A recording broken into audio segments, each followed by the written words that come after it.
current situation in the US, its resilience is properly amazing. Donald Trump has moderated his tone on the tariffs. 60% for me was always an opening gambit. It's a threat.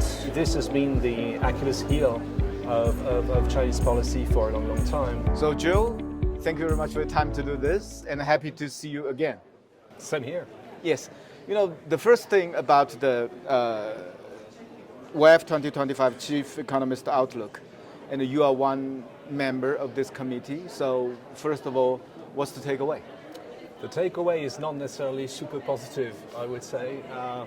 There's a majority actually of members who believe that the economy could be slower actually in 2025. Not everywhere, but where the US is certainly doing fine. There's disappointment on other regions of the world, in Europe, in some emerging markets as well. Today it's Donald Trump's inauguration, and everyone's waiting to see how far he's going to go, because it's very hard to get a sense of the policy impulse, be it positive or negative. All this creates a level of uncertainty, of nervousness, which is probably already having a dampening impact on animal spirits, so to speak, you know, sort of general sense of confidence. You said that American will do well, so do you believe that the America is the only show in town? It's not necessarily the only show in town, but it's a big show in town for one very simple reason. Even if you forget, I know it's hard, but if you forget for a sec about Donald Trump and policies, and you just look at the current situation in the US, its resilience is properly amazing. However, unlike some of my competitors, the scenario we have for the US is actually of a slowdown. Yes. In the second half of the year. We think because the stimulus is fading, right? Because, first of all, trees don't grow up to the sky. At some point, I'm not sure that the Fed is going to be able to cut that much further.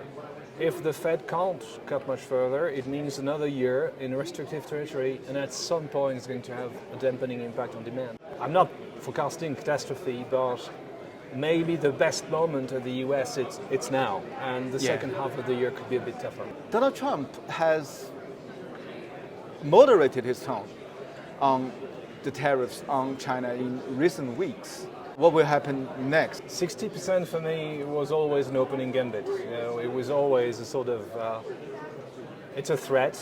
Yeah. He probably wanted this to be a credible threat, but the impact on the US itself would be significant in the sense that you cannot substitute very quickly from Chinese products in just a few weeks or a few months.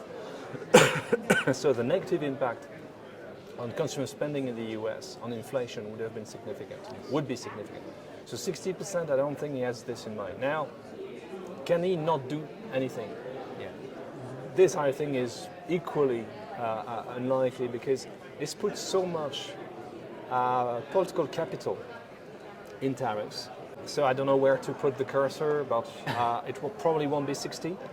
I'd be surprised if he just stopped there. Tariff is one thing, concerns the investors on China. And I think another thing more relevant is the stimulus package announced by the government since last September. What's your interpretation of our government's stimulus so far? First of all, I think what is absolutely positive is the focus of the stimulus, which is now clearly on consumption. Yes. And for me, this has been the Achilles heel of Chinese policy for a long, long time, especially if China faces more protectionist temptations, not just from the US, but also from Europe. Then stimulating consumer spending makes a lot of sense. And this is clearly the focus. In the West, we are used to central government, fairly simple, big packages when we do stimulus. We're not used to analyzing stimulus when it comes through local government channels. And my guess is that it's logical for government to wait until it knows more about the kind of tariffs it's going to get before deciding on a full quantum. After the announcement of our stimulus, we have seen some stabilization signs of the economy. But many international investors are still in the wait-and-see mode. Yes. What are they waiting for? I think, as I said, overseas investors probably want a sort of simpler version of the stimulus. have trouble understanding exactly how it's going to be channeled through the economy. So that's one. A second issue is that there's still the real estate question. Yes. Which probably plays a role actually in consumer confidence in China right now.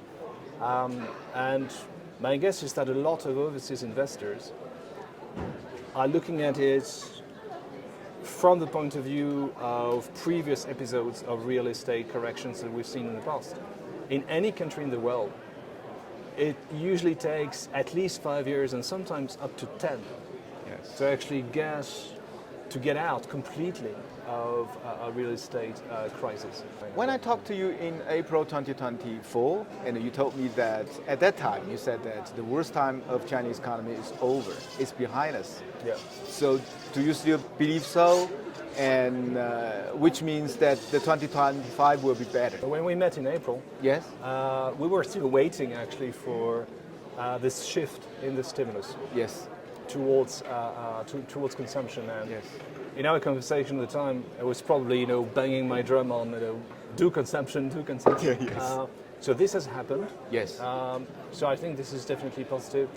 Also, even if on the real estate side, I'm not expecting a normalization. Yes. At least the peak of the psychological effect is probably behind us.